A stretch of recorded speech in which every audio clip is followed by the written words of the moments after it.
We interrupt our program to bring you this important message.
Good evening, ladies and gentlemen. Welcome to Vikings Uncensored. We are back. The NFL draft, of course, last weekend, so there's a shit ton of stuff to talk about tonight. I can feel the energy in the comment section coming in, and I love it. Absolutely. Yes, I do. Everybody's excited. Yep. Wanting to see what we got to say. Yes, Drew, we're going through all the draft picks tonight, giving our opinions on all them guys. Yep. I'm excited. Rhino's excited. You guys are excited. Let's get this show rolling. Yep. Good evening, everybody in the chat. There's a full house already this evening. Barber, Bob, Swede, Riley, Ruby, Doc Proto, Ant, Drewster, Norsefius is here. He didn't decide to show up fashionably late this time. Might be a short show tonight. There isn't much to talk about, Rhino. No, we'll be done in 10. We'll be done in 10 minutes here. Yep. Vacation kicks ass. Yeah. I did get a little bit of color. I've been battling fucking bronchitis for the past 6 months. That's what not having health insurance will do to a guy. Yeah, and I got a cold from going from the 40-degree weather to 96 degrees with 96% humidity for 2 weeks, and then back to 45 and raining when I got I know back. exactly what you mean. We both went to those warmer climates and then came back to Minnesota, where it's kind of a roll of the dice. It is what it is. Especially this time of year, it is really a roll of the dice. Yeah, exactly. Disgusting act. Good evening. But yeah, let's kick into it here since we do have a couple of things to talk about tonight. Hit a little bit of news here first quick before we roll in, and we'll go through the draft picks from this past weekend. After that, we'll also talk about the undrafted free agents that were signed. And then, of course, the Vikings this week officially announcing the search is beginning for the next general manager. We'll discuss some of that at the end. Some of the possible names to look for. Apparently, they have a search firm doing helping them out, but they're not going to be announcing any names off the get-go. So we'll just have to wait for the media to leak names, I guess, if we come up with that. But we'll talk about that later. But yeah, to start off with, of course, the big news, not necessarily trade related or draft related this weekend, was the trade of Jonathan Grenard to the Philadelphia Eagles for a third-round pick this year and a third-round pick next year. And then he turned around and signed a contract extension, a 4-year, $100 million deal with the Eagles. So, a lot of people want to bitch about the compensation. I'm okay with it. removes the headache that possibly could be going down the road. And also, we weren't going to give that kind of money. We weren't going to No. give that kind of money to Gernard. So And honestly, Dallas this is Turner's the ready, Rhino. He's he ready. is he is. But with the Grenard thing, this is one of the first times in recent memory that the Vikings have actually moved on from a player before it got too late in the whole situation. Yeah. The whole year too early instead of a year too late kind of thing. Exactly. We're on the same page. Exactly. And apparently, I heard now the other day that the Eagles were really the only major suitor for Grenard. So No, who we've told you only that? got. Rossini? Did Rossini tell you that? I can't divulge my sources. Oh, I got you a little hung up there. Huh? Yeah, You no. can't reveal your sources. But yeah, I mean, it'd be different. Surprisingly, with us being Vikings, and this going through the way it did, most of the time it seems like we wouldn't have somebody waiting in the wings. But Yeah. right now we have a young dog waiting in the wings, waiting to get out there, who happened to finish the last half of last season really, really well. And Yeah, when he took Dallas over Turner. when he took over in Grenard's spot, so that also bodes well for the whole situation. I'm going to move you up here. So That's very true, Rem. That's very true. Oh yeah, blow me up, make me bigger than what I am. I'm already big. I didn't. I just moved you up so that now. Oh. Now I was trying to make it so you weren't hidden behind the comment, but we'll just Mhm. pay no attention to that. I'm just moving shit around. Yeah, and Ra, you're absolutely right. You're absolutely right. I'm glad that we got the 2 3s, and then next year's third as well. It's gonna be nice seeing that extra third round pick, especially if the meat and potatoes of our draft play out really well. This upcoming season it's gonna look even better next year having that third round pick. Well, right, and to Norse's point here too. Next year is a much better draft in many aspects. At least so far. So I get it. I get it. A disgusting act. That's absolutely right. Marcus, yeah. Didn't Allen played for us for a little bit too? Didn't he? no, that was Roger Craig, That was Terry Allen. Terry Allen, not Marcus Terry Allen. Allen. Right. Craig did too as well. Yeah. Drew. Yeah. I mean, it took me a little bit, and we're gonna get there. We'll get Rhino's opinion though too. It took me at least a good day to really let it sink in and to go and get the right facts about the situation. He was already Rhino's and I's biggest red flag in the draft. That this Caleb Banks guy was. But you go and you look at the. I don't know if he wasn't my biggest red flag, but it was a big red flag. It was a big red flag. We'll talk about. Yeah, we'll wait till we get there. We'll talk about that in a minute. We got a couple other things here first. Ant brought it up a couple minutes ago, but the Vikings signed another defensive lineman today. The Creature. The Creature, right? Defensive tackle Eric Johnson has played for the Colts, played for the Patriots a little bit. I don't think he's ever started. I thought I read this afternoon, but he's had one start. One start. I think he's had 40 tackles through 4 seasons and 1 sack notched to his name. So he's a camp body. He's a camp body and nothing much else. Yeah. Yeah, and I'll talk about that in a second too, here, Doc. So a lot of people tend to forget that. I mean, they think of our defensive tackle depth, and they tend to forget the depth. You know? Yeah. We got Taki Tiamani, LDR, who played really well last season. Tyron Ingham Dawkins, who played really well when given the shot. Mm-hmm. And also somebody I'm looking forward to seeing develop, Elijah Williams. Yep. And then we also got that kid out of the CFL that they signed that they're pretty high on. I forget what his name is off the top of my head, but the other big news, of course, was at 3 p.m. on Monday. Was the cutoff date for signings affecting the comp pick formula for next year. And shortly thereafter, the Vikings announced that former 49ers wide receiver Juwan Jennings would be coming to town for a visit now.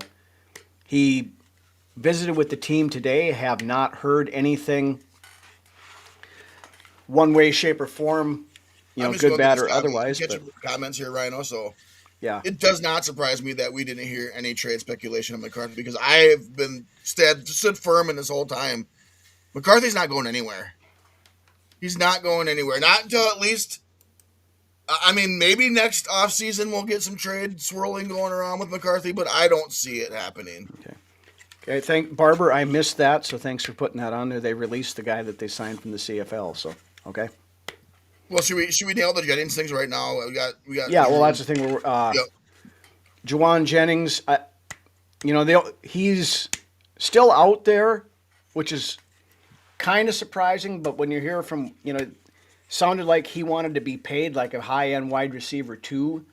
Has the 2 weeks or 3 weeks sitting on free agency humbled that opinion on himself, though? Well, that's just sitting.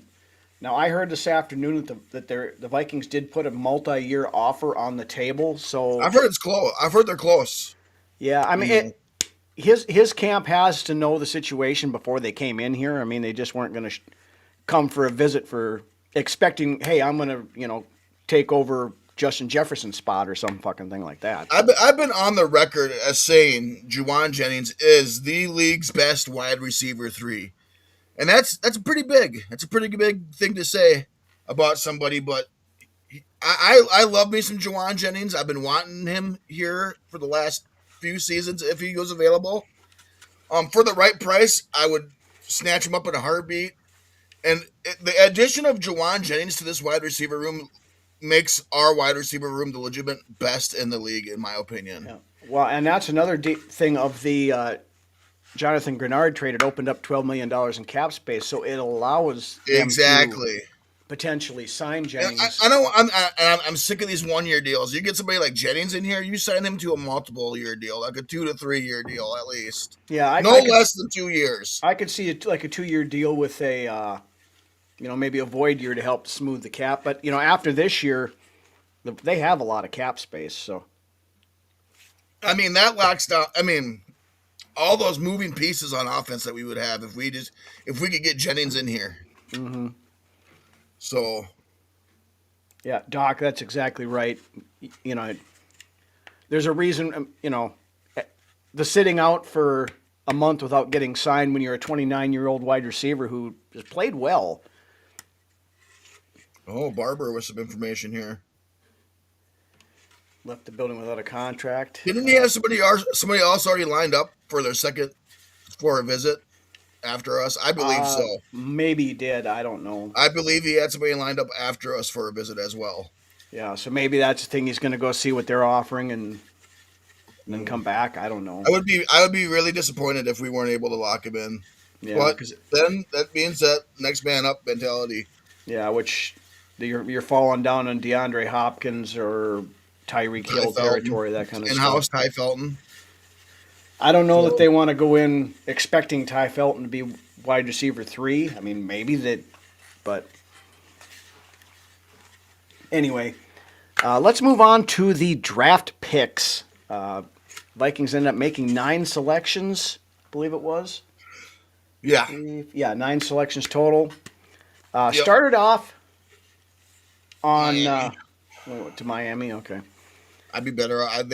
He'd be better off here than in Miami, in my opinion. With you got what's his nuts throwing the ball down there from Green Bay and Malik Willis. Yeah, and but in Miami, he might be their legitimate number 1 receiver. Well, no, what's his face is in the Waddle's gone. Huh? Waddle's gone. Waddle's gone? And Tyreek is gone. Yeah, I know Tyreek's gone. I thought Waddle was Waddle's in Denver. Oh, yeah, okay. Yeah, so yeah, I mean, down in Miami, he might have a legit shot at being their number 1 receiver. Yeah. So I guess we'll see. I mean, find out later this week probably, I would think. But anyway, into the draft. Of course, Vikings doing what everybody expected them to do and draft Dylan. I like that. Yeah, right. passing on the presumptive pick that everybody and their dog had mocked to them, including myself and others, but and taking defensive tackle Caleb Banks out of Florida, 6'6", 327 pounds. He is one big dude, but has some issues. He had broke his foot twice last year. Which we talked about pre-draft and everything else, kind of threw us up as a red flag with big man with foot injuries. A lot of times can have recurring problems. Now, you've been in contact with a foot specialist about this absolute. Yeah, and Doc brought it up earlier, and I talked to him a little bit the other day as well. If you guys know Skull Doc. He does some. He's got his own podcast. I think he does some stuff, and he was on Vikings First and Skull with Dave and Tyler the other day, and he is an actual orthopedic surgeon specializing in foot injuries. So he talked about the injuries themselves. Now he hasn't seen Banks's X-rays and stuff like that, but just going off of what the injuries were and. Should be the description of it. He said he has no concerns that he'll be good to go. Right, that's June 1st. He should be good to go. Yeah, but everything. So figure by training camp should be fully ramped back up again. Yep. I think after the shock and the nightmare flashbacks of not getting Hamilton, a few years back, after all that kind of drifted away, and I had a chance to look at it from clear view eyes. I see. I understand the pick. I see it. I trust Flores when it comes to taking defensive guys. He's definitely a boom or bust prospect for sure. Now, more the boom than the bust. Right now, as long as he stays, that's very true, Drew. Yeah, he's on Minnesota Sports Talk a lot too. Yeah. Very true, Drew. Exactly. I mean, these guys have done their diligence. You would hope. Exactly. But no, Caleb Banks. He does, and he fully admitted he's got stuff he needs to work on a little bit more on consistency and things like that. But some of the couple of the comps that are floating out there that gives a guy a good feeling about this. I mean, a lot of people were comping him to Chris Jones. Kansas City. Right. Or I heard Akeem Hicks from a lot of people too. Now we all know what kind of a pain in the ass Akeem Hicks has been for us over the years. So but that's very true. That was very true. He was a nightmare for Bradbury for sure. Most people were a nightmare for Bradbury. Right. But, that's just now the point I was getting at. But yeah. I mean, if he could be half as good as a couple of those, Chris Jones, or it's better than what we've got as far as depth along the defensive line goes anyways. Yeah. So, I mean, I don't know. He hasn't played a lot of football the last 2 seasons, which really worries me, Rhino. He's missed a lot of football. Yeah, but this is a good point by Drew here. Start looking at some of these and some of the knee-jerk reactions, and we were guilty of it too. But, the like you mentioned, the shock of not picking, people who were maybe ranked high on the overall big boards and stuff.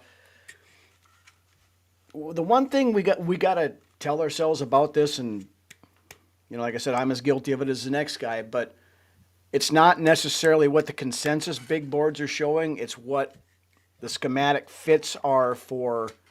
Flores needs a different kind of player. Not everybody can fit into his system. He wants powerful. He wants versatile. He wants guys that can play multiple spots and guys that can get after the quarterback. So, and it's really guys that your organization truly believes in. Right. Hopefully that this is somebody they truly believe can be a difference maker.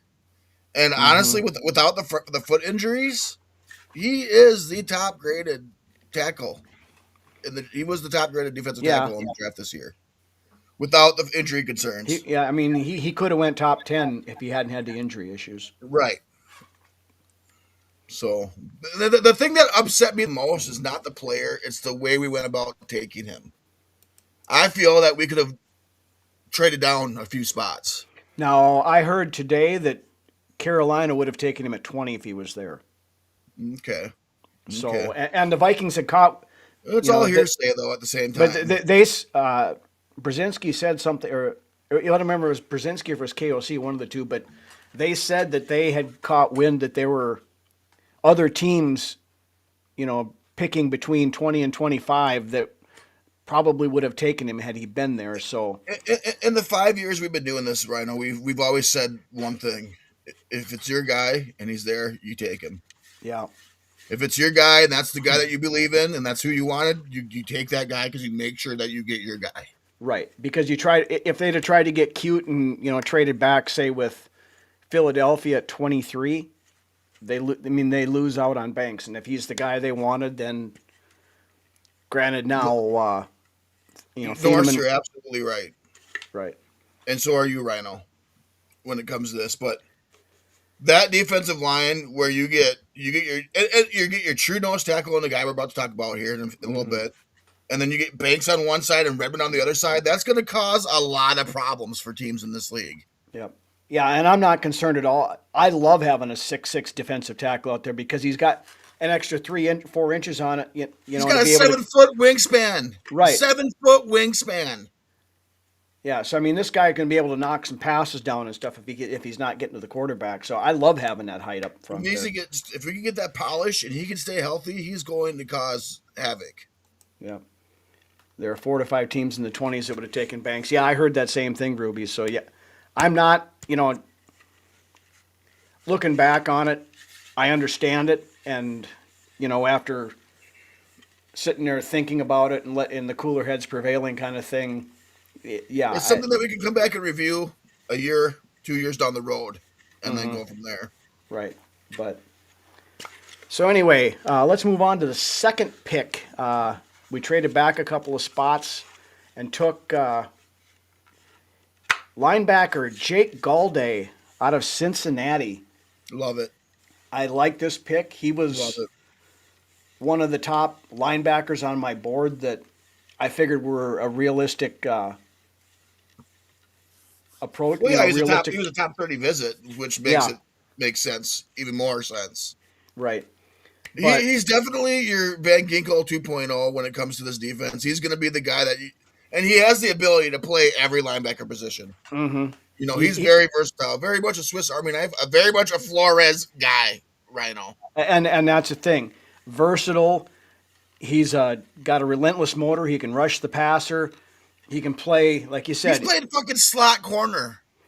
He played some wide receiver even. And I love that. I love it. I love just your old school lunch bucket fucking football players. Yep. But yeah, they drafted him as an off-ball linebacker, but hearing a lot of stuff that he's going to be probably the rotational guy for Van Ginkel, and then plus probably play inside some too. So they're going to move him around. He could play all over. Yep. Honestly, he really could. And yeah, I think he's Van Ginkel's the next man up for Van Ginkel. Yep. And Van Ginkel, Van Ginkel's going into last year of his deal, and he's on the wrong side of 30. So this, potential. I look for Galladay to have significant snaps this year. And I look for a lot of these higher draft picks to have significant snaps this year. Then this next pick, I loved this pick. My favorite pick of the draft coming up here.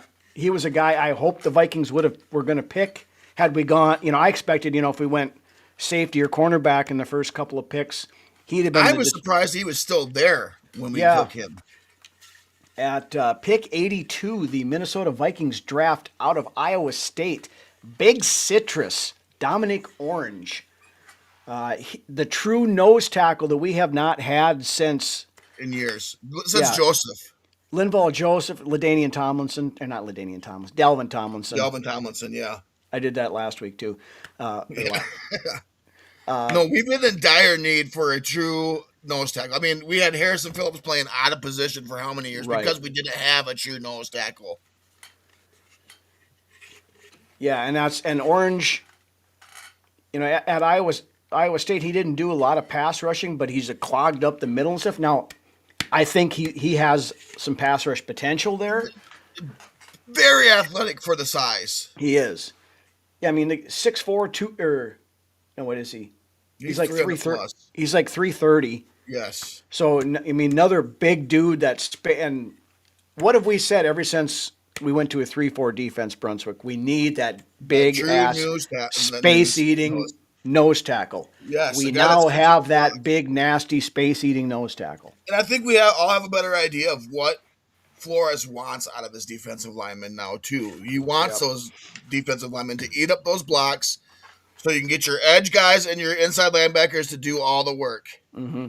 The stuff that what's his butt whined about when he left or after we cut him. Allen. Hargrave, yeah. And Allen. They both kind of whined a little bit when they left, so. Yeah. Well, yes. He complains about not getting this stuff. Well, Jalen Redmond was next to you, and he had 6 sacks last year, so shut the fuck up. Exactly. Yeah. There's more to it than what we're even leading you on to believe right now. Right. But here's a little called upon. Here's a little tasty stat for our new presumptive starting defensive line, which will be Caleb Banks, Dominic Orange, and Jalen Redmond. The combined weight of those 3 gentlemen is 946 pounds. That's fantastic, and that's only 3 guys. That's a lot of beef up front. That defensive line is going to be very formidable. Young, hungry, athletic, faster, just guys that are going to want to prove something. Especially with Banks with that chip on his shoulder, Citrus being a 3rd-round pick. And then you got Redmond, who went undrafted, spent a year in the UFL. The UFL. I mean, and then, like I said, you're not even talking about guys like LDR and Ingram Dawkins, who probably feels like the forgotten man. And then you got Elijah Williams, who, like I said earlier, he could be the backup to Big Citrus. Mm-hmm. So, well, you still got Taki Kimani there too, right? Exactly. This defensive line, you start the game starts in the trenches, Rhino. Yep. The game immediately. And starts the Vikings finally realized that. Right. And now we're not going to get bullied no more. We have gotten bullied so much in the trenches the last 10 years. Yep. Good luck. Yeah, like I said, good luck running on. I mean, we look the other 3 teams in our division are 3 of the top rushing teams in the league. Good luck trying to run on us now.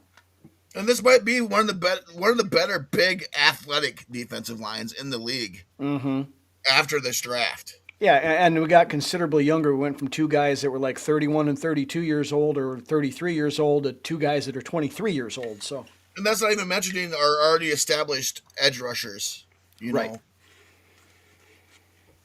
But anyway, moving on. The second pick of the 3rd round, a little bit of a surprise, but Vikings go offensive tackle. Caleb Tiernan, the 6'8", 323-pound tackle out of Northwestern. This was a good pick right here. A lot of people are looking at it and they're like, what? No, this is one of those diamond in the rough type of picks. He's not even a diamond in the rough. Tiernan was probably one of the top 5 tackles in the draft, I think. He was the top of the second tier. Top of the second tier of tackles. Yep. But he's got significant starting experience in both left tackle and right tackle. And a lot of talk is he's going to be the backup for O'Neal, and then potentially the heir apparent if O'Neal leaves after next year. Isn't that kind of weird that O'Neal announces his? Yeah, I was just going to bring that takes up. His job. Yep. Good job. But Tiernan at Northwestern played 3,000 snaps between both tackle spots. They had 9 conference games last year. He only gave up a sack in 1 of those. So, I mean, the guy is a great pass blocker. So I like the pick. I like Tiernan before. I didn't put a lot of work into the offensive tackles because I didn't think we were going to take one early, but Exactly. A lot of people were taken aback by that pick, but it was a good value pick and a good pick overall. Yep. So, But and the ongoing theme of beef in the trenches, because he's just at 323 pounds. He's not. and He, he, people tend to forget that these guys can't play forever. right. As Yeah, far as and O'Neal goes, O'Neal's on the wrong side of 30, and he's starting to have injury issues. And and you even got on the somebody like Darisaw who can't stay on the field. right. So I mean, you need to do something there. And it's been proven in the last couple of seasons when Darisaw goes down, we're kind of like stuck looking in the dark. Yep. Papa Bell, yeah, we talked about that earlier. Skoldock put a lot of people's mind to ease talking about that. I mean, and he's an orthopedic surgeon, so if anybody is going to know, about that type of injury, it's him. So I talked to him, like I said, offline a little bit too, and he did a lot to ease my mind on the Banks pick. We'll put it that way. And if Banks has got the mentality of wanting to prove to people that he can get it done, that's going to be good for him coming in. Yeah. Tiernan was Drew's fourth best tackle in the draft. Yeah, I knew you had him up there someplace, Drew. I wasn't quite sure exactly where. As the more and more I look at this draft overall, the more and more I tend to really like it. Yeah, it wasn't the sexy flash players, but we've drafted sexy flash players a lot over the years. That didn't turn out. No, that didn't turn out. Right. These are the guys that are going to be able to come in and eventually truly have an impact on the team. These are the guys that come in, kick you in the nuts, steal your lunch money, and then leave with your girlfriend at the end of the day. The organization did what we asked them to do, regardless of whether we realize it now or not. Mm-hmm. So, and I don't know. I mean, what since we talked about Thiedemann already, and we might as well take a break here from this draft talk. All right. Is Harrison Smith coming back, in your opinion, Rhino? I think it's probably 60-40 that he does. Now, it's kind of cool. You guys in the comments, what do you think? I thought it probably was a little bit higher than that before. Now, there hasn't been any talk whatsoever. I think it's very indicative of the draft and how it went to say that Harrison Smith, it's not, it's not 60-40 him coming back. They've got to be in talks. You think they would have? I love a guy that we're about to talk about here soon that we took, but you think we would have went a little bit higher at safety than what we did if Smith wasn't coming back? And we'll see. I think he probably ultimately does come back, but I've been wrong once or twice before. Right. When it comes down to that, though, then it makes it almost seem silly. The last 2 years have been Harry's going away party. Yeah. This will be year 3. It's gonna. Yeah, he's starting to get into the Brett Favre stuff. Although yes, at least he's not going out there and doing like Rodgers or Favre and going in the media. Well, I don't know. Drama. It's not about the drama with Harry. Right. You just don't hear shit from him until he shows up. And this is one thing we've been saying the last 2 seasons is he hasn't been a liability out there yet. Right. So. And Flores loves him because he runs that defense out there for him. And he has been losing a lot of his snap count too, which is fine because it gives somebody else the chance to come in. And it would be perfect for Jacoby Thomas to be able to learn behind Harrison Smith. Good evening to the Filipino, or good afternoon. Good morning over there. My internal clock is still screwed up from the 13-hour time difference, but the Filipino fan club in the house. Jet lagged. I bet it feels good to be home though at the same time. It does, but yeah, about 2 or 3 o'clock in the afternoon, especially Monday and yesterday, I just hit that wall and it's just like I'm sitting at my desk at work going, yeah. But anyway, back to it. Back to it. I'm gonna say 50-50 too on the Hitman thing. I mean, I wouldn't be against him. I would love to have him back for one more season, especially with having somebody like Thomas in the wings. We need to. And if not, we need to get somebody in here with that second wave of free agency after training camp or whenever we see somebody that's available, come available and bring them in. And there is no such thing as too much lumpia. we cannot go into the season with Jay Ward and Theo Jackson and Josh Metellus coming off injury and call it good on the back end there. Yeah.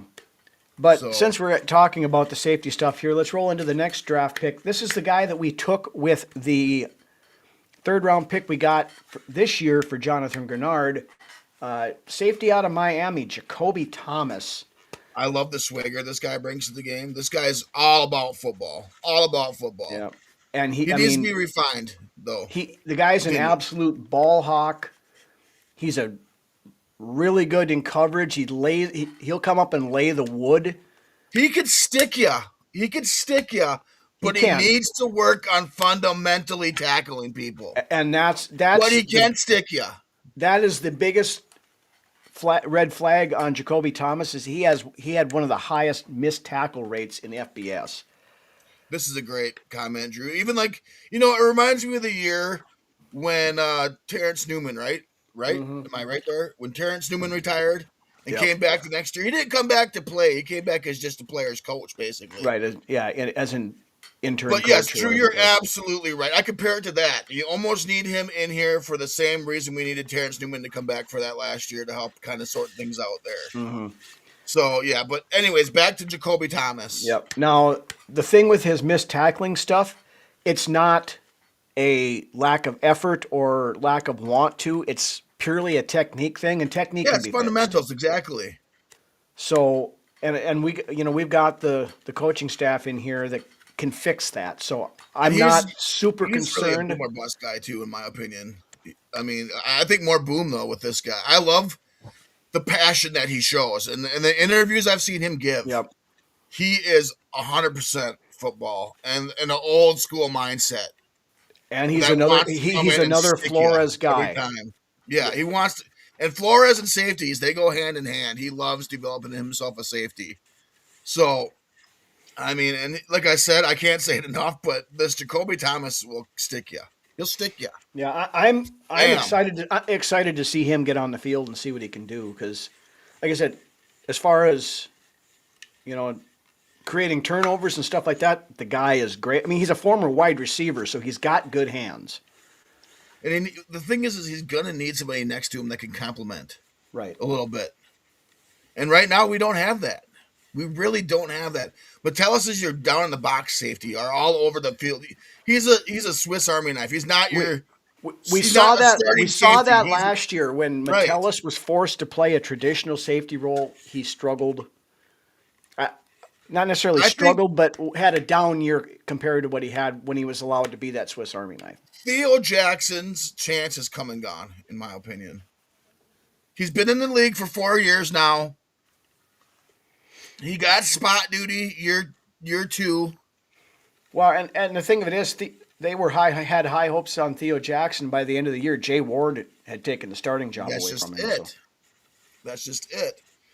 I said, Jay Ward didn't play bad the last half of the year. No, Jay Ward played okay as far as being able to step in.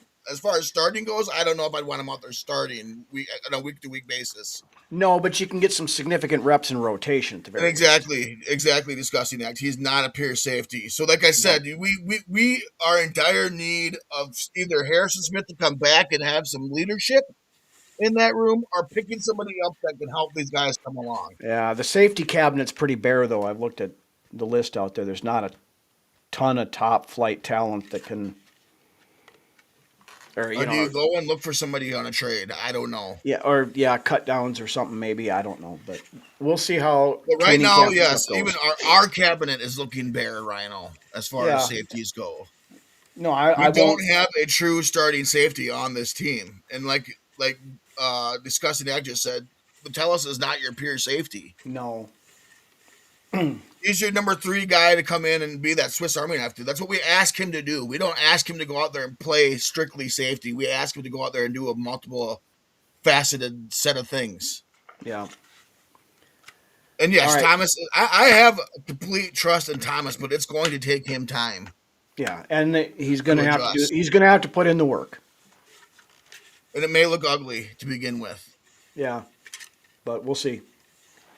Next guy on the list, we drafted a fullback, tight end, H-back in round 5, pick 159, Max Bredesen. Drew loving this guy. Out of Drew loving Michigan. I thought the best part about drafting this guy was when he had his video chat with the team, and when the video pops up, there he is right there, JJ McCarthy. Yeah. Hey guys, yeah, JJ was at his draft party. Yeah, he was at his draft party, and that's another thing that leads me. JJ was the one that brought this guy in here. He's the one that pounded the table to bring in Bredesen. Bredesen, yeah. Yes, into the Vikings. And the fact that I love it. I mean, this team has not given up on JJ McCarthy. And not to take away from Bredelsen's draft pick and all that, but I thought it was great seeing JJ there, fifth round guy. And there's your potential future at quarterback, right. At his draft party. Now, everybody is saying Bredesen is the replacement for CJ Ham, I'm going to count. He's more of a Jim Kleinsasser. Yeah, I said I'm going to counter that and say he's not CJ Ham. He's our next Jim Kleinsasser. Absolutely, he's an H back. He's not a pure tight end. You can line him up at tight end. Mm-hmm. Yeah. Now he doesn't catch a lot of passes, but Kleinsasser didn't either. No, but Kleinsasser did everything that you ask an H back to do well. And Bredesen is that kind of a guy, I think. And Drew, you can correct me if I'm wrong, but I know you're real high on the kid too. So he's making the 53, Rhino. Oh, yeah, there's no question about that. He's making the 53. I think a lot of these draft picks are making the 53 because this organization needs to prove something to the fans. For one. Well, and the last 4 drafts have been so horseshit that there's plenty of open opportunities to make the roster. So. Right. All right, moving on to the second pick we had in the 5th round. We actually moved up here, I believe we did, to pick 163, taking cornerback Charles Demings out of Stephen F. Austin FCS school. I love this guy too. I do too. Did you see his phone call with Kevin O'Connell? Yeah, his voice was telling him that his voice is divine. Yeah. I've seen Demings a little bit. He's a ball hawk at corner. But last year was a first team All Southland Conference player and FCS All American. I believe if he played at a different school, he probably would have went a little bit higher in this draft. Mm-hmm. But he had 63 tackles, 9 interceptions, 35 pass defense in 42 games. And a guy that loves to play football. You could just tell he's a guy that loves to play the game. Yep. Oh, we have a Bears fan in here. Thanks for passing on Thieneman. Yeah, we'll see how it turns out. You guys had a damn good draft. I'm going to give you that. The Bears you guys had had a hell of a good draft. All due respect to the Bears, they had a good draft. They sure did. Yep. That second pick was pretty good by the Bears, too. I can't remember who it was, but they had a good second pick as well. Yeah. Plus, they got Logan Jones, too. So that's it. That's the guy. Yeah, Logan Jones. You guys had a hell of a good draft, for sure. Mm-hmm. Yeah, I've seen a lot of use check comps on Bredesen, too, Drew. So, yeah, that's... all respect there, guy. I can't wait to see it during the season. I just hope that Thieneman doesn't make us regret not taking him, but we'll find out, I guess. But yeah, the one knock on Demings is a competition. Southland Conference in the FCS is not great competition by any means. This guy can take a little bit of polishing. Yeah, sure. I mean, I don't think he's a guy that's going to come in and challenge for a starting spot right away. But this is why you get the 5th round tag with the guy as well. Yeah, but when if you can play, you can play. The competition, right? Sometimes doesn't. That's matter. kind of how I feel too. If you can play the game and you know the game's ins and outs, that's all that matters. Yep. I mean, we've seen many of small school kids come in and. It's like saying there's no 4-3 guys in the second tier of players. Right. There absolutely is. So. Yeah. All right. So the next guy, the 6th round pick 198. The Vikings finally get their running back, This is a Devon steal. Claiborne, the running back out of Wake Forest. I love this pick too. So the Vikings, listening to Thor and Nystrom talk about this, the Vikings have been in on Claiborne for over a year. So The thing no real is surprise that he's the guy they went and got. a lot of running backs fell in this draft. A lot of running backs fell far down in this draft. I mean, I think there was the 2 in the first round, and then there wasn't another one taken for a couple of rounds. So Yeah, I mean there were some people that were pissed that we didn't take Emmett Johnson or one of the other guys that were available, like when Demings was taken. But the Vikings were in on Claiborne and should have known that, I guess, from the get go. He's the guy that we've been asking for. he's We a home haven't run had. hitter. He's Yeah, a home run hitter for sure. he's got the speed that we haven't had with the top gear since Dalvin Cook prime. A couple things now, though. He's going to be our third running back when Yeah. it comes when it's all said and done. And if Jones goes down, he'll be our second back. Right, but a lot of comps for Claiborne is Devon Achan. I like my comp and Chris Johnson. Yeah, But yeah, but not. Devon But Achan. with the comp to Achan, of course, our running game coordinator now is the former OC out of Miami, who had That holds a lot of so- weight. That holds a lot of weight then too. It does. That Achan comp. Yeah, so But I don't think he has quite the Chris, and a lot of running backs don't, but doesn't have quite that Chris Johnson breakaway speed. But yeah, but Achan sounds good. He had one of the top 40s in the draft of Right. running Well, backs. So. Chris Johnson had one of the top 40s of all time, so that's Well, my bad right. on that. Yeah, but if he can be Devon Achan-esque, we'll put it that way. I'll be more than happy with that. Now he did have some fumbling issues last year. I think he fumbled 5 times. That could be fixed though. So I mean, yeah, because he didn't have that issue early on. Then and that's something that you want to fix when they're young. That is Right. definitely And- something that you want to fix when they're young coming into the league. and some of it is can That be is fast Norse. some of it can be just bad luck or that some of that stuff too. So it was a 1 year thing. So I hope it's more of an anomaly than a trend, but we'll Yeah. find out, I guess. Does need to work on his pass protection a little bit. He's not a great pass protector,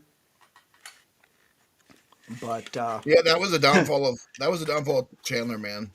yeah, but Chandler could carry the ball. It's just you cannot have him in there pass protecting. yeah, but Ty Chandler too. He didn't have that top That gear either. 4.3 speed. He was another guy that can get you 10, 15 yards, but he's not going to hit that hole and take it 60 yards kind of thing. But I mean, the biggest run we had last year was 65 yards, and that was Jordan Addison on an end around. Right, and that was towards the end of the season as Yeah. well. I mean, we had a lot of 10, 15-yard runs, a couple of 20-yard runs. And but it's saying a lot when your biggest run is coming from a receiver and not a fucking running back. right. So The Vikings over the years with, Dalvin Cook, Adrian Peterson, Robert Smith, Angel, back to even Chuck Foreman and all this stuff. We've been spoiled with guys that can hit that hole and take it to the house, and we haven't had that for a few years. skill players in general, we've been spoiled throughout the years. Just not enough to get the trophy, though. Yeah. Not enough to get it done where it matters. Yep. Then the final guy that was drafted, Gavin Gerhardt, the center out of Cincinnati. Now, if this tells you anything, a lot of the draft boards didn't even have a profile on this kid. He's got some good qualities though, and I think there's one thing that you brought up to me that stood out pretty well. And that he didn't give up any sacks. Or he was like the top rated center in the Big 12, right? Yeah. I think. And he's gotten better every year, so he's not He was a guy. that 7th round flyer guy that you take. Yeah. No, he's could fight with That tells Jurgens me for the something, though, backup Ryan. center spot. What's that? That tells me something. This Yeah. team truly believes in Brandel at center. Yeah. This team truly believes in Brandel at center. Yeah, because if not, they would have taken, a Jake Slaughter, a Logan Jones, they would have went up and got Pat Coogan was available, I think, when they took Demings. I said it to start out when we learned of Brandel coming in at center, and I'll say it again now. I love the size and the physicality Brandel brings at the center position. And I believe, like the staff believes, that they had found the position. They have unlocked the key to Blake Brandel along the offensive line. Yep. And they even said last year that it's probably, his most natural position, and he's never played it before last year. So, Right. yeah. And he's still below 20. He's still under 30. So yeah, what there's is he, that. 28? Yeah. So he's still like got a good 7 years of football in his veins. Mm-hmm. No, Ant, we're not doing that. Walter Rouse is done. He's I think a camp body at this point, but thing. Rouse is not going to make the 53-man roster. Rouse is toast. Yeah, especially after the draft we just had. He could not beat out Justin School last year, and School was putrid. And he was a healthy scratch for a ton of games. I thought Ross was going to be something along this offensive line. I was wrong. I do too. I did too, and again, it was another one that is it a Chris Cooper thing? Is he going to, could they get more out of Rouse with a new offensive line coach? Maybe. I think our offensive line is about, everybody wanted to talk about how we needed to draft more offensive line. I think our offensive line is where we wanted it now for the last 10 years, where you got significant depth behind these guys. You got your guys like Huber, who is going to be an up-and-comer here at possible swing guard. If Brandel is our starting center, which is what it looks like, then Huber's probably is your backup swing guard. You got Vandemark to come in and play left tackle if you need it, and Tiernan, and then you got Tiernan to play your right tackle. So yeah, Walter Rouse has no place on this roster anymore. The guard that got hurt the first week at camp, who was that? Yeah, I don't remember that. I forget too, AJ. And then to cool Papa Bell, I wanted to believe that he wasn't. I was wrong. Yeah. Well, again, to my point, I was starting to. Is Rouse that bad, or was it Chris Cooper? I don't know. That's just it too. We've been calling for Chris Cooper's head here the last 2 seasons, and finally they got rid of him. So. Yep. That's a good point, Norris. He's too nice. That could be it. Maybe he's just too nice of a guy to play along the offensive line. Yeah, I don't know. Discussing, Tampa Bay re-signed Justin School. They liked him enough when he was there before to take him back again. But yes, he does, and I like me some Tristan Lee as a UDFA. Who we're going to be talking about right now? Right. So that's a good segue into the next thing. Of course, after the draft, we have the draft. After the draft, kind of. A few of these guys I'm really surprised didn't go, and a few of these guys I'm really happy we were able to snag as a UDFA. The first guy that we brought in, and this was kind of joked about earlier, Marcus Allen, the cornerback out of North Carolina. He was a 3-year starter there, 6'2", so he's got good height. He did have a late round grade on him, so he was a potential draftable guy that we got as UDFAs. So next guy on the list, I think it's Davion Armstead, cornerback from North Texas. Okay, just the name to me. Yep, had two interceptions, 3.5 tackles for loss, and a sack last year. Small school kid. Mm-hmm. Here's the. I know you're real high on this kid, but Dylan Bell, the wide receiver out of Georgia. I am very high to see what a team, and granted that team is us right now, but how a team is going to utilize this guy. They list him at receiver, but he is very much a Deebo Samuel, Cordero Patterson, Percy Harvin type of player. Not that he's had the production like that, like those guys did in college. But that's how he's been utilized throughout his career and as a receiver. Well, and I saw somebody talking today about him than they said that there's more there that I There think is. it was Steve Smith. I think it was actually was talking about That's it. who I got most of my information from was Steve Smith, and I He, trust Steve Smith when he it comes said to that Georgia evaluating didn't receivers. do him a ton of favors No, there, and there's a lot more to this kid than no, what there's we've a lot seen. more there to bite off and chew on than Yeah. what we've been led to believe. And he's a hell of an athlete. He's a type of receiver he's probably not the best receiver, but he's one of the best players on the field. Yeah, and with the wide receiver room the way it is, I'm going to put him down right now as a guy to look for to make the I'm 53. looking So for he's making the roster. I believe just for the simple fact he's versatile on offense. yeah, AJ, that's what I was just talking about here now. The Steve Smith on the thing. Yeah, I love me some Scooby Williams too. That's my other big UDFA. Yeah, we'll talk about him in a second. I got him further down the list. The next guy on the list, Jordan Botello, I believe it is, edge rusher from Notre Dame.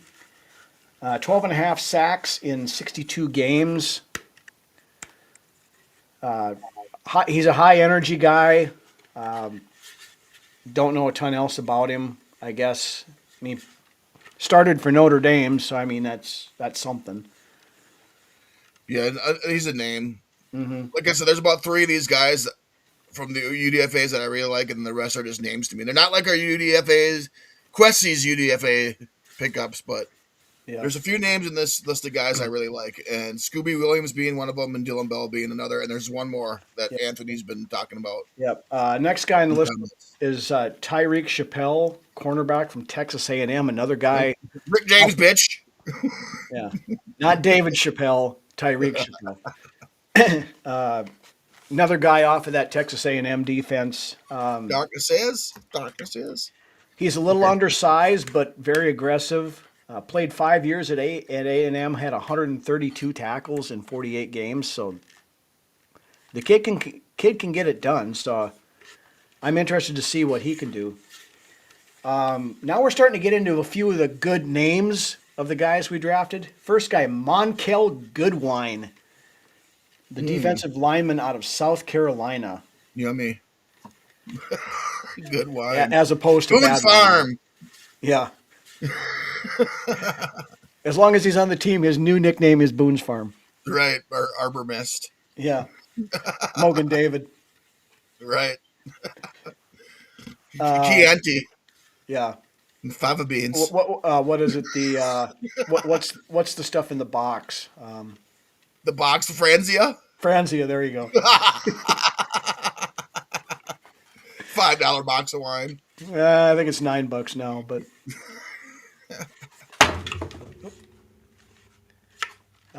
Anyway, he was kind of a rotational player at South Carolina. Not a ton of experience, so kind of the thing here. Norrisvius, he's the next guy on my list. Shalik Knotts. No relation to Don Knotts, I don't believe, but wide receiver wide receiver out of Maryland. 717 yards and 6 touchdowns last year. 6'3", so he's a big, tall dude, runs a 4.3 40. Don't know a ton about him other than that, but yeah.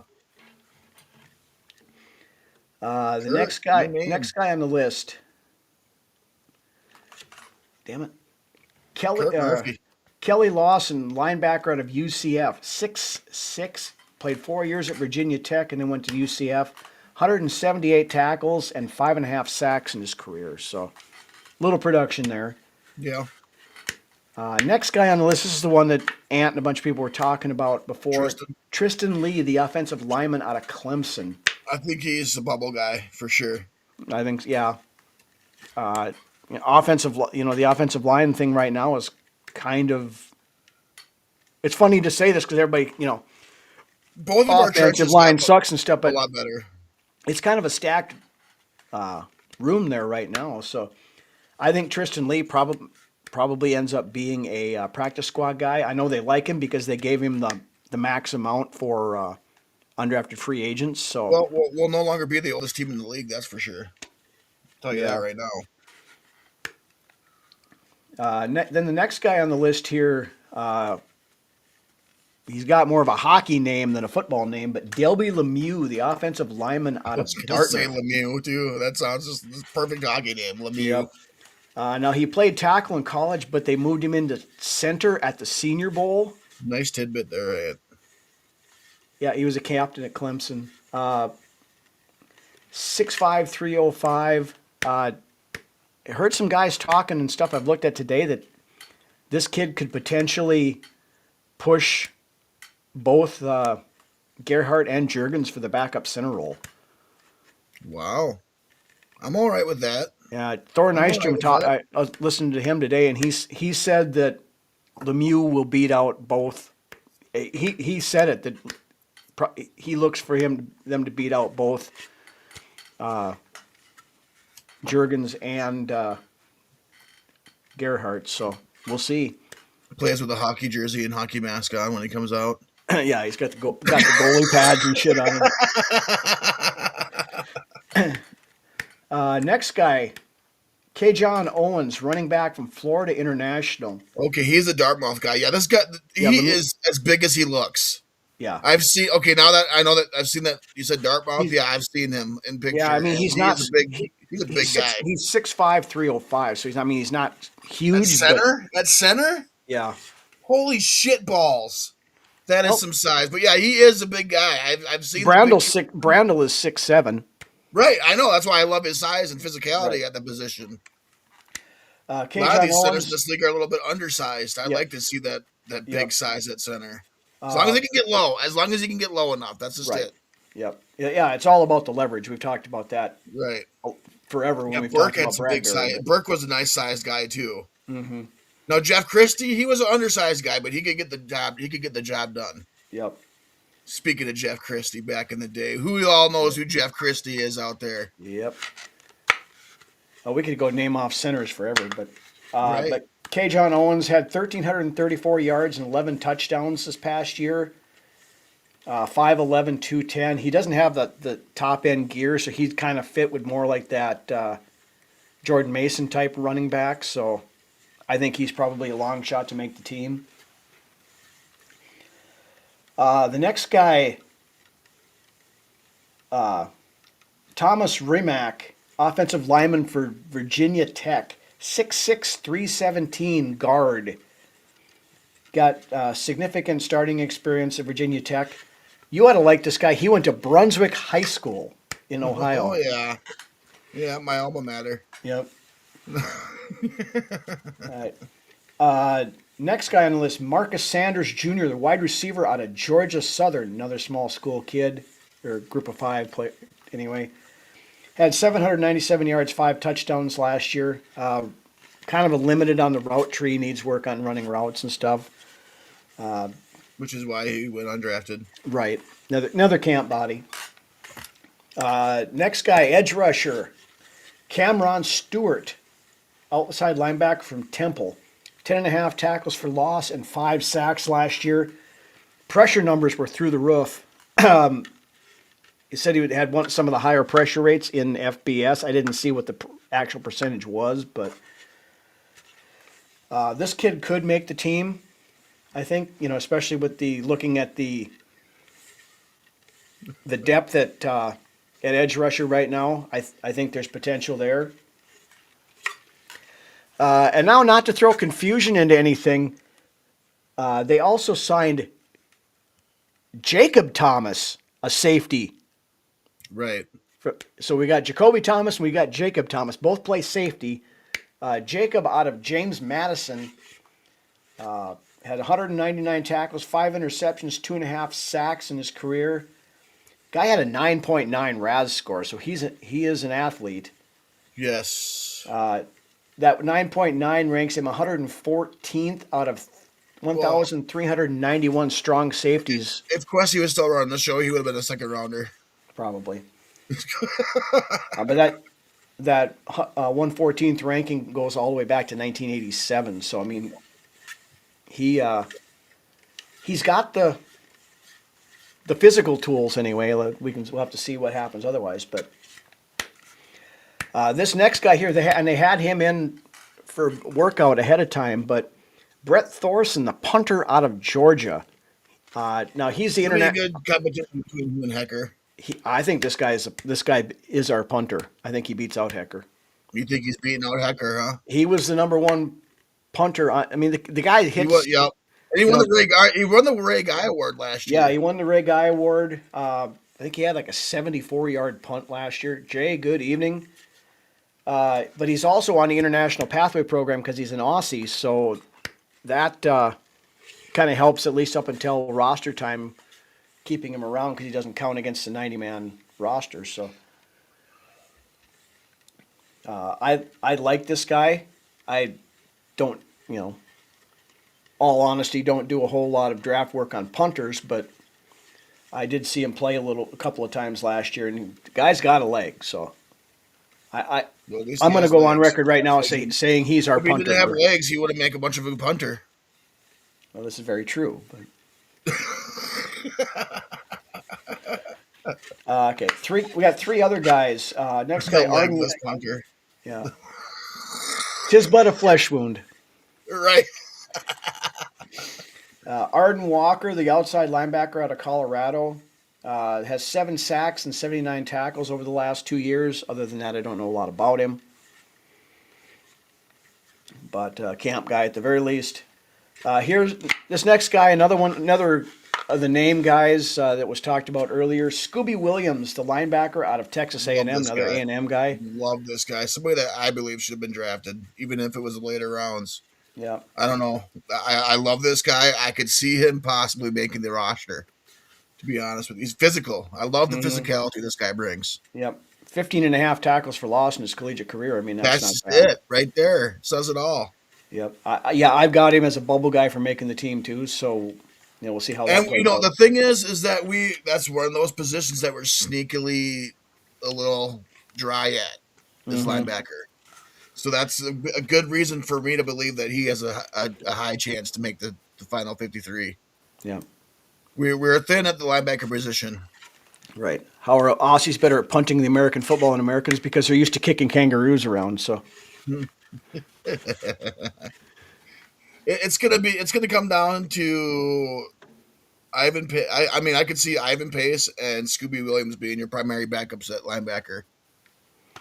I think one of those two don't make the team probably, but that's possible. Wouldn't surprise me unless Ivan Pace cleans up his stuff. I see it being Pace and Williams, and then your starters and Cashman and Eric Wilson, and then on the outside you got Van Ginkel and Turner, and then you got Galde and what's his nuts that's been playing fairly well that we've Bo Richter. Yes, yeah, that we all kind of like. Yeah, and like I said, that the there's a couple guys in here that could push for some playing time there too, but we'll see. Last guy on the list, Luke Wysong, wide receiver out of Arizona. Very limited production as a wide receiver. He's more of a special teams guy. Does have 2 punt return touchdowns in his collegiate career, so he's got punt return ability. Pace didn't have a 5th-year option. Jay, he signed a 1-year extension. He signed a 1-year extension, but it's his RFA tender he signed basically. Yeah, so it's really low dollar, so they could move off from him without much.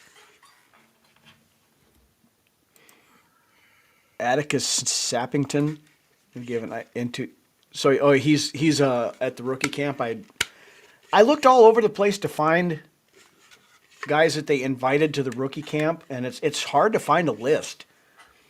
I do have a couple of guys on there just because of where they're from, so I heard about it. But the Vikings did offer invites to 2 former NDSU Bison to their rookie camp. One of them, running back Barika Penu. He's a Fargo kid. Grew up Fargo Cheyenne. 3rd team All FCS last year. 1st team All Missouri Valley. In 2025, he had averaged 5.3 yards per carry, 191 carries for 1,005 yards, and 20 rushing touchdowns. Wow. Also caught 20 passes for 247 yards and a touchdown. This guy's got some speed to him. He's a good player. That's And a good. I'm not For just all saying. those who don't really know and kind of just watch, yes, Yep. might as well put this out there. Only first round picks get that 5th year option. Right. Yep. But I like Penu. He's. Answer this question. Quick answer to this question, Rhino. I think yeah. Yes, I agree. Yes. After my initial knee jerk reaction to our first pick, Mm-hmm. yes, I have to say that this is to me a solid B plus draft Yeah. compared to what could have been C minus D plus drafts of the past 5-10 years. Mm-hmm. So yeah, I would say this is a good solid draft class. Yep. Then the other Bison that got invited to rookie camp, cornerback Anthony Chidney Alfaro. Welcome, by the way, Skull and Roll. Yes, Skull and Your Roll. new name. I haven't seen you in here. Yep. But Chidney Alfaro transferred from Cornell in 2024.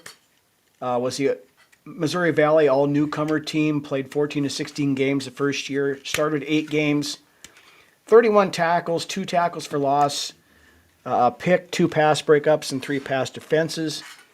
In 25, he played in all 13 games, started 8. I had 2 interceptions, 2 pass breakups, a forced fumble. He'd be a depth guy, maybe a practice squad guy, depending upon what they think about the cornerback depth. But We I don't know. I think you might have came in a little bit late again today, Jay, as you do, I believe sometimes. After what I've heard from the doctors, I'm not sure that it's so much risky. It's just to me, how refined is he as a player right now? Is my biggest question. yeah, I mean the injury How much thing of an is impact is he going to have as a first rounder when he hasn't played a lot of football in the last year and a half? yeah, I mean the injury thing is a risk, but like you said, after talking to Skoldock and some of these other guys out there listening to him, I feel a lot better about it. So the And walk it's not just one doctor. It's not just one doctor Right. saying he's good to go. It's a handful of the Vikings doctors doctors obviously saying that he's going to be good to go. right. Now, and after that, for me, it comes down to being, was he worth that price tag? Is he really one of the better defensive tackles to come out? How polished is he? How much of an impact is he going to have this first year when there really truly is a spot open for him to hop right into and start the season, which has been very unusual in the Kevin O'Connell era to have rookies come in and start right off the bat. Yeah. Sun Gopher, yeah, the same doctors who botched Darisaw last year. The whole Darisaw thing to me last year was weird because he was cleared, but then They rushed him back way too fucking quick. I that's on the coaches, I think, more than the training staff. I think it's on the coaches and on Darisaw himself being honest about where he was and if he was ready. Yeah. So that whole thing, Boom. Northfields, Dale, Hammer.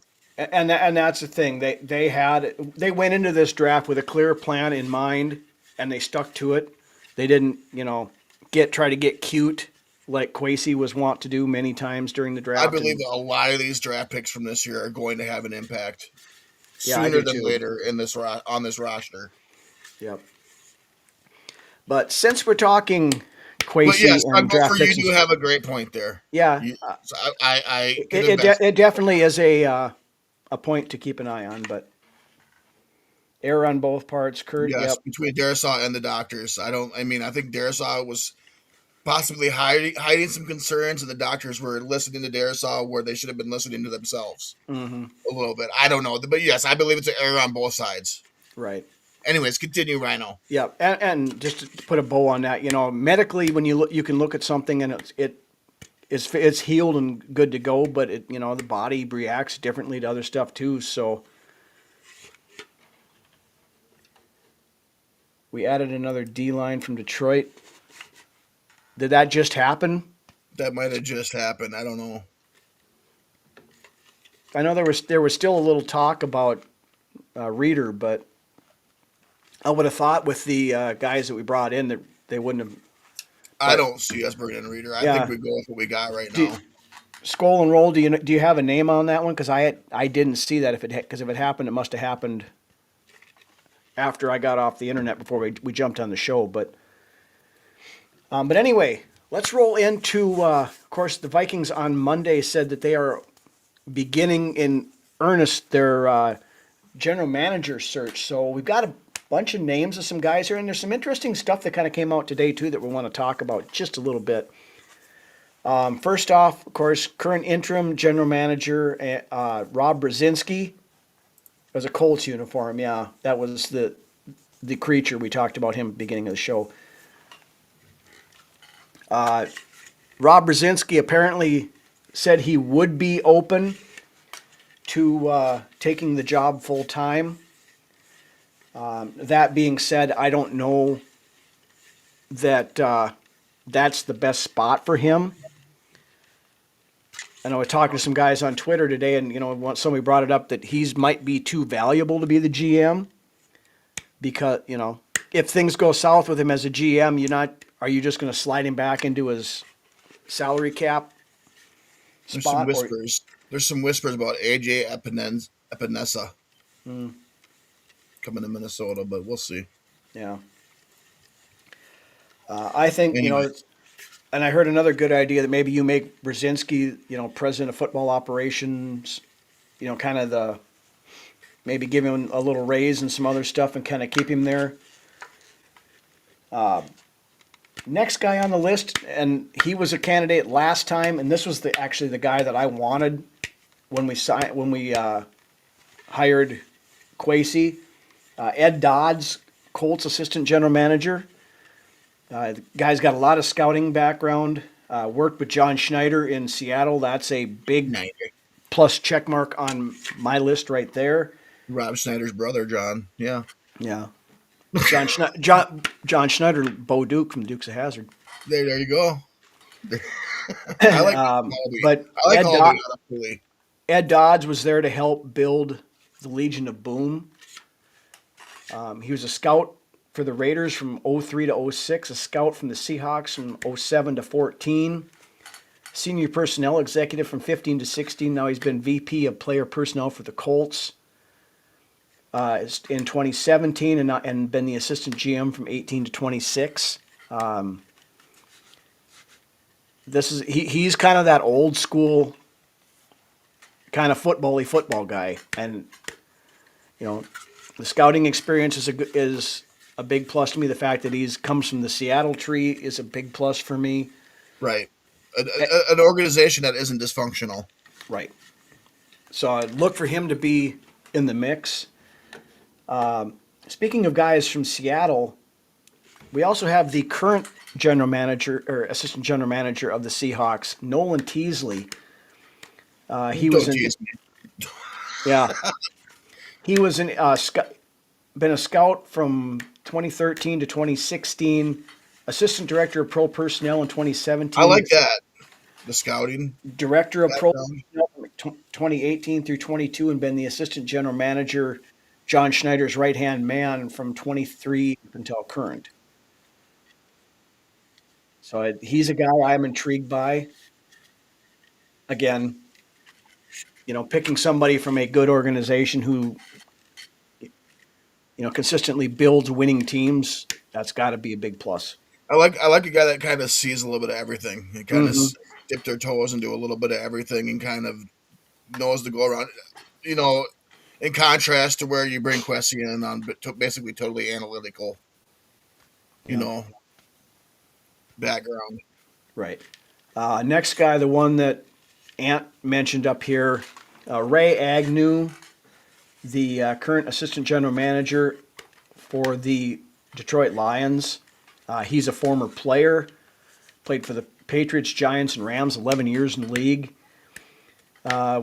Was director of pro personnel for the Rams between 2017 and 2020, and then now has been the assistant GM for the Lions since 2021. I go back and forth on him a little bit. They have built a winner in Detroit. Detroit hasn't built it any better than the Vikings have built it over the years. Right. I have to agree with you there. And we saw it last year, and it'll be interesting to see if it's any different this year. But the Detroit Lions weren't what they had been the last couple of years without Ben Johnson. So how much of that is actual building and stuff like that, and how much of it is somebody as smart of a coach as like Ben Johnson that was getting the most out of everybody? I don't know. I like the Seattle guys, and I like Hallaby. Yeah, as and far we'll get to him in a minute here. yep. Another guy here. This guy has a KOC tie, but Brian's, and this, and I mentioned this today. I don't know why you would want to hire a personnel guy from a dumpster fire organization, but That's this just it. name- You don't want to hire a guy from a dysfunctional organization. We just did No. that with Westy. Right. Yeah, he came from Cleveland. I mean, Right. this guy, he's with the Raiders, and we know the Raiders have been the beacon of great drafts and great players picked. Brian Stark, Raiders assistant general manager. He was actually KOC's coach at San Diego State, so there's a history here. Riddick, I want nothing to do the hell with. away No. from here. Chronicles of Riddick. Yeah. Next guy with some Vikings ties, and I don't want bringing back people who were here before. I want a fresh perspective. I want outside stuff. Right. Reed Burkhardt, Broncos assistant general manager, was a former scout for the Vikings. Went to Denver with George Payton when he went there. I have no interest in this, No. but it was a name thrown out. Now this one here is very interesting because earlier today he resigned as from his assistant general manager spot with the Philadelphia Eagles. This is my top guy. To focus on the next leg of his professional career. Well, usually the next leg of a professional career of an assistant general manager is to be a full-on general manager, and there's only one general manager position open in the NFL right now. Where's that? Huh. But right. Alec Hallaby, this is my guy. Assistant general manager for the Eagles. He's been with the team for 17 years. Right. And the thing is with this guy, he's only like 39 years old, so he's still a young guy. Right. He is literally Howie Roseman's Obi-Wan Kenobi, Qui-Gon Jinn, Obi-Wan Kenobi connection there between those two.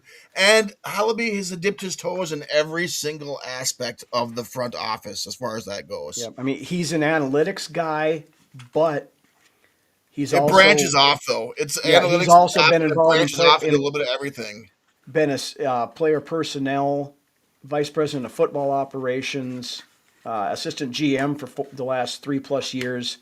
But like you said, he's been Howie Roseman's key lieutenant and a lot of this stuff. And Roseman said himself, that when they're trying to figure out, players and whether or not they should get him or not, he said he leaned on Hallaby a lot to go in and, and kind of use that more new age kind of look to see, and it obviously worked for him. I mean, they've been to the Super Bowl multiple times, won a couple of them here. It's either this guy or Seattle guy for me.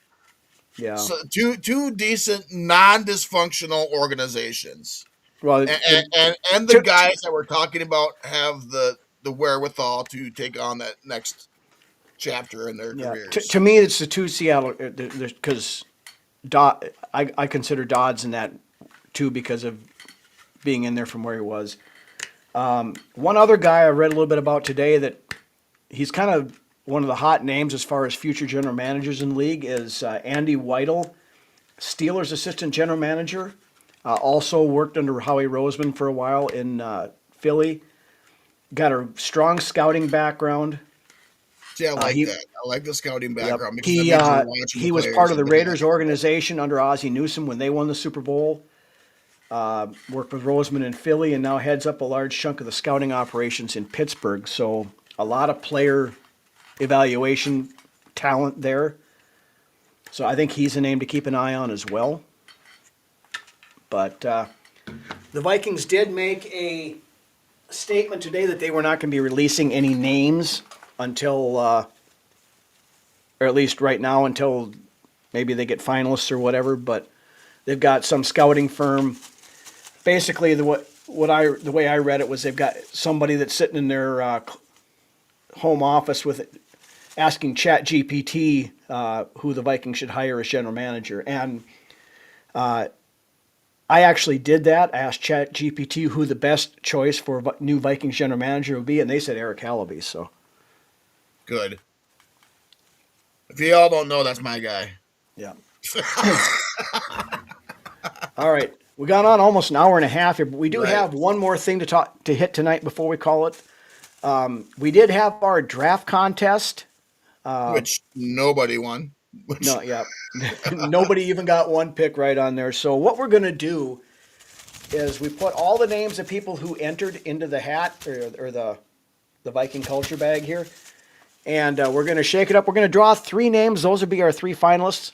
Then we'll redraw those from those 3 to figure out first, second, and third. So there we go. Sounds like a plan to me. All right. So we'll mix her up good. The first finalist is Drew Bunting. All right. Drew going into the bag. Drew is a finalist. All right. The second finalist is... Oh, there you go. Matt Pitcher. Matt Pitcher. And the third and final finalist... I'll pick a good one this time. Is... Oh, yeah, right there. Oh, no. All right, this one? Oh, there you go. Yep, right there. Okay. Jeff Spot Brown. Jeff Spot Brown. Yep. All right, so now I'm going to take the rest of these and dump them out over here so we don't mix them up. First name to come out will be first place, second place, and then third place. All right, fold these back up again so that we get them all in there right.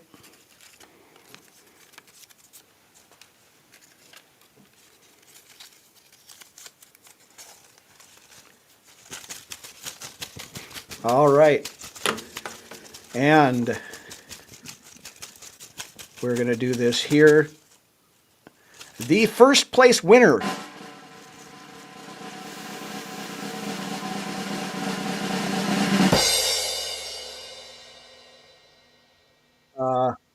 there was extra one stuck in there. Damn it, I screwed that up. God. Oops. I shook them all out of there. Let's try that. Oops. Let's try that. Oh, hold on.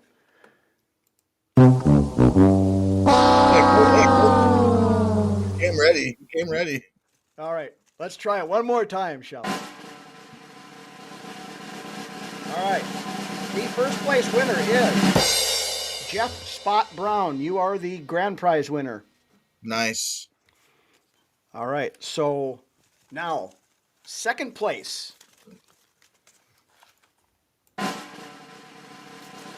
Is Drew Bunting, which means shake it real good. Matt Pitcher, you are the third place winner. So how we're going to do this is we will go in order.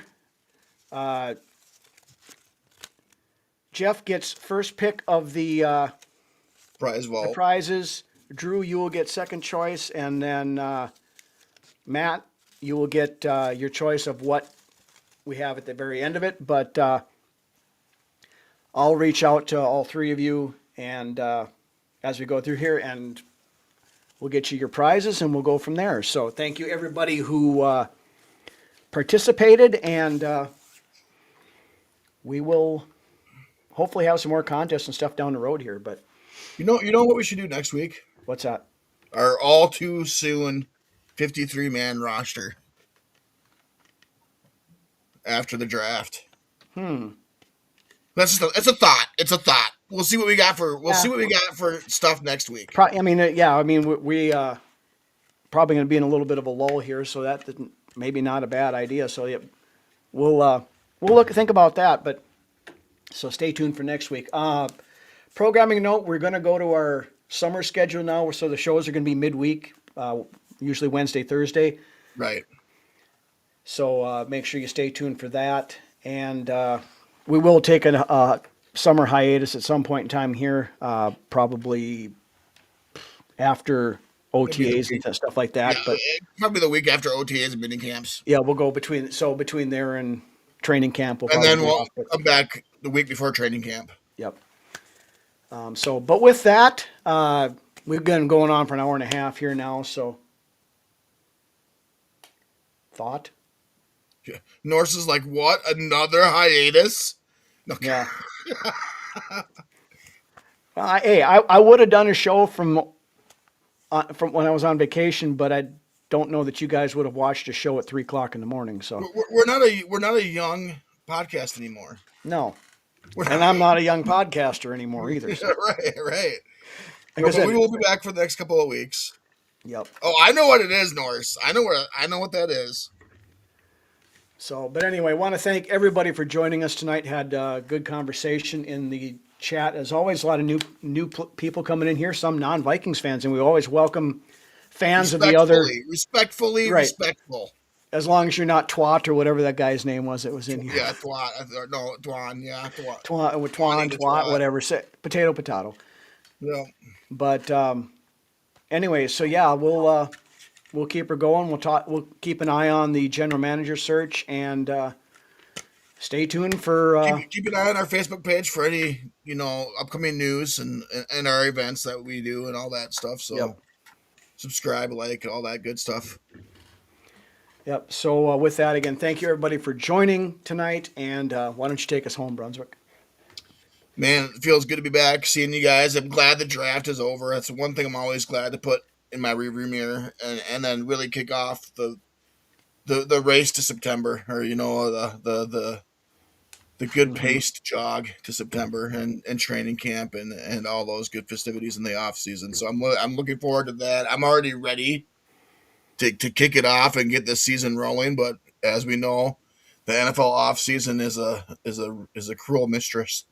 So, with that being said, I'm looking forward to seeing you guys all next week. Tell your friends about us if you haven't already. We love you guys. The commenters are the reason why we continue to do this show for real. So, yeah. With that being said, we'll see you all next week. Keep an eye on the Facebook page, and we'll let you all know when the next episode is going to be. Probably Wednesday or Thursday, one or the other. So. Yep. With that, I love you guys all. Thanks for coming tonight. Appreciate spending the time with you week in and week out. Millie and Aubrey, if you're out there watching, Dad loves and misses you. Skull. Have a good week, everybody.